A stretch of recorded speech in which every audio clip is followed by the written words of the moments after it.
pessoal, tudo bem com vocês? Estamos aqui em mais um novo episódio de Um Pausa para o Café. Hoje a gente vai abordar a temática Síndrome de Burnout. Vocês, para quem não sabe, a Síndrome de Burnout ela é também conhecida como a Síndrome do Esgotamento Físico, né? E ela é um distúrbio que se dá através de sintomas de exaustão e de extremo estresse e esgotamento físico e mental. Ela é um resultado de situações de trabalho desgastantes e que demanda muita competitividade e muita responsabilidade. A principal, uma das principais causas da doença é justamente o excesso de trabalho, tá? A síndrome de Burnout, ela traz algumas características e você vê aí alguns perfis aí que eu vou estar decorrendo um pouquinho mais lá na frente. Mas quando se fala de sintomas da síndrome de Burnout, você tem uma variações aí de sintomas muito grande. Você tem síndrome de sono, irritabilidade, alteração de humor, falhas de memória, dificuldade de concentração, falta de apetite, agressividade, isolamento, depressão, pessimismo e uma falta de apatia e desesperança. São alguns sintomas que a gente pode encontrar. Muitas vezes elas podem ser confundidas com a ansiedade e com a depressão também, porque aí você vê algumas características de esgotamento físico que são muito eminentes também nesses dois processos, tanto na depressão quanto na ansiedade.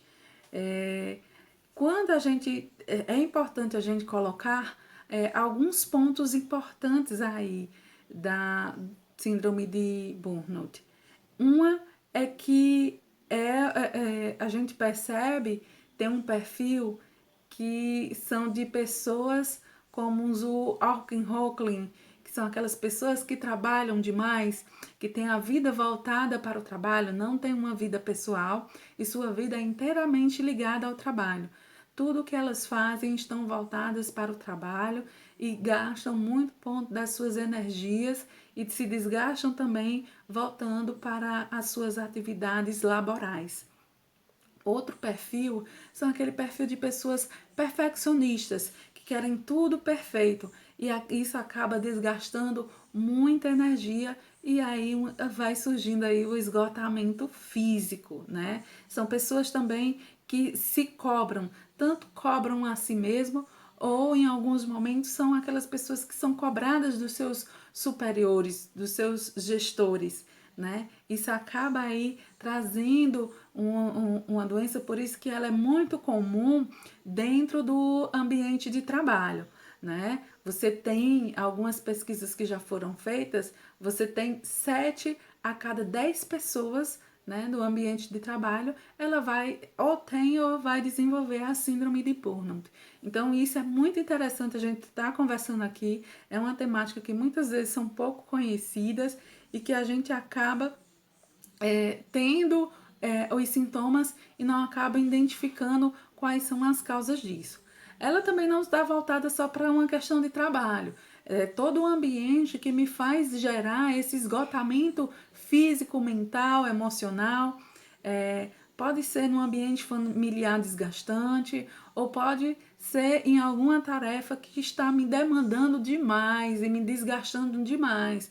Por exemplo, um ambiente de estudo que esteja me desgastando muito em excesso. Todos esses ambientes que te fazem desgastar em excesso, que tu só viva para eles, geralmente vai estar gerando aí uma síndrome de Burnout, tá? Ela pode estar desencadeando por essa cobrança e por alguns perfis de personalidade também. Como eu já falei antes, os perfis das pessoas perfeccionistas que querem tudo certo, aquelas pessoas que cobram de si muito, então acabam gerando aí essas questões voltadas para Síndrome de burnout. Quando eu falo das causas da síndrome de burnout, eu estou falando naquelas relações de trabalho existentes, onde há um extremo estresse ou um nervosismo intenso da pessoa que está naquele ambiente, levando aí ao seu limite físico e ao seu limite emocional. E aí há uma sensação de muito gasto de energia e eu vou estar aí tendo um cansaço exaustivo, eu vou estar esgotado e desmotivado, né? Algumas comorbidades que eu posso estar vendo aí é como eu já falei antes, a depressão e a ansiedade. E também tem um ponto que é muito importante eu trazer para cá, para esse episódio, é a questão do uso de medicação. Eu acho que eu estou com insônia, né? E eu não tô falando daquele momento que eu passei por um momento difícil e eu tive um insônia, eu não dormi durante a noite bem e no outro dia eu comecei a me recuperar. Mas eu falo de uma insônia excessiva, de um cansaço, de ir dormir cansada e acordar cansada e aí eu começar a fazer uso de medicação por conta própria.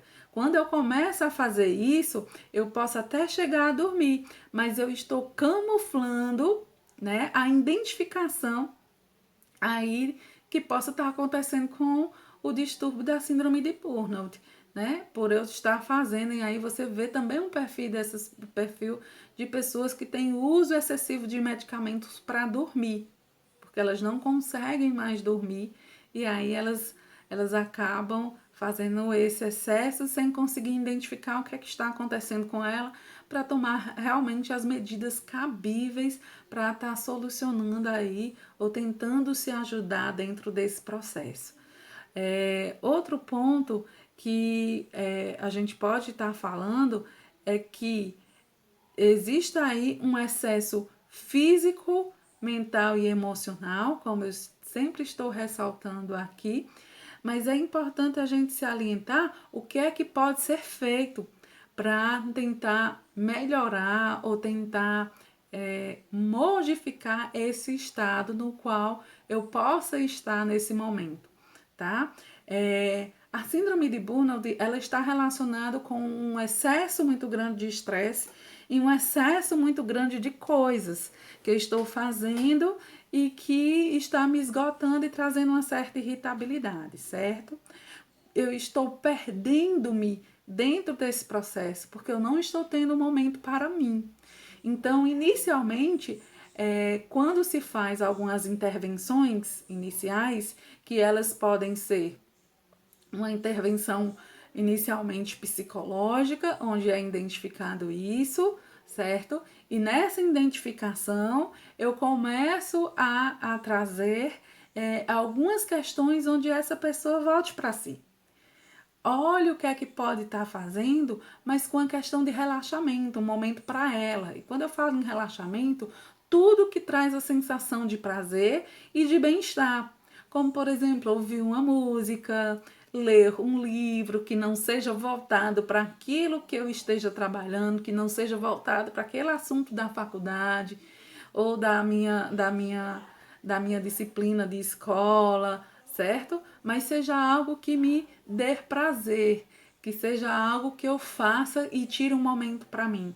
Outro ponto importante é a meditação, para que eu possa refletir como está sendo o meu dia, como foi meu dia, como é que eu quero que as coisas aconteçam daqui para frente e como eu estou me comportando diante de algumas situações que para mim muitas vezes são difíceis, né? Isso inicialmente são alguns pontos que são colocados para quem sofre da síndrome de burnout, ok? Cozinhar, realizar caminhadas, olhar um pôr do sol, ou um nascer do sol, tudo isso são muito importantes. Então, busque aquilo que te dá prazer, aquele momento que você pode tirar para você mesmo. Então, isso faz parte do processo inicial. E aí ele estando de forma mais exacerbada, que eu não esteja tendo controle mais de mim e esteja num esgotamento físico extremo, a gente pode estar buscando a ajuda de um profissional. O psicólogo é um dos suportes que podem estar sendo acionados aí e podendo identificar a síndrome de burnout, assim como o psiquiatra, que aí em casos mais elevados vão estar tendo a necessidade aí de estar se tomando algum tipo de medicação de forma em que, no momento que eu começo a me reestabelecer e me realinhar, é realizado aí um desmame dessa medicação, tá? No momento certo e da forma correta, com acompanhamento médico. Essa é uma das formas mais eficazes e corretas de se fazer. A automedicação acaba muitas vezes prejudicando algumas situações no qual a gente possa estar sendo trabalhado, ok? O Pausa por Café fica por aqui hoje. Eu queria deixar essas informações para vocês. Espero que tenham gostado. Indiquem ou compartilhem esse vídeo com outras pessoas e vejo vocês na próxima semana, ok? Beijos e até lá!